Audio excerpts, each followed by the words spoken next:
I give the call to the member for Brand. Thanks, Speaker. My question is to the Prime Minister. Can the Prime Minister explain his 2017 trip to Beijing for the signing of an MOU where he said on 16 September that year, and I quote, "There was also agreement today on third-party cooperation about infrastructure and other investments as part of the One Belt, One Road program." Can the Prime Minister tell the House why his government has kept this MOU secret?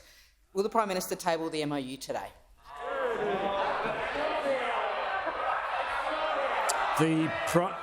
Just before I call the Prime Minister, I haven't called the Prime Minister yet because there's no point, because I wouldn't be able to hear what the Prime Minister is saying.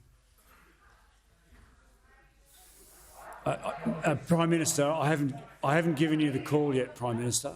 I'm waiting for the level of interjections. I'm so pleased the member for McEwen is right down the back there.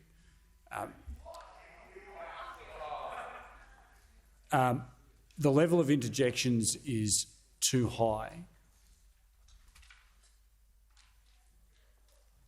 The Prime Minister has the call. Thank you, Mr Speaker.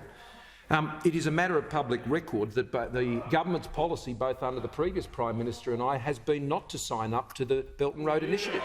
We have not signed up to the Belt and Road Initiative, never have, never will, Mr Speaker, where discrete projects have been pursued in particular parts of the world, which is the policy of those opposite, I note, Mr Speaker, then where there's been co-investment in projects, that has occurred. But, Mr Speaker, we have not, never will sign up to the Belt and Road Initiative.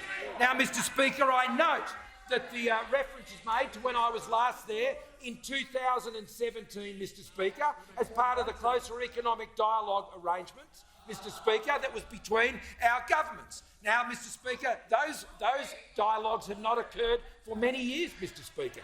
They have not occurred for many years, and a lot has happened in the last 5 years, Mr Speaker. Since then, Australia has been subject to economic coercion by the Chinese government, Members on my left, and we have stood up to that more member for Brand than any other country, Mr Speaker, almost anywhere in the world.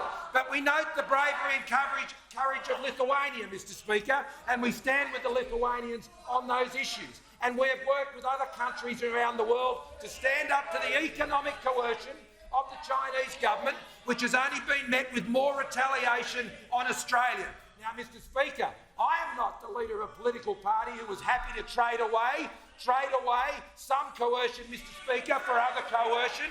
That's the leader of the Labor Party, Mr Speaker. The leader of the Labor Party is the Chinese government's pick at this election.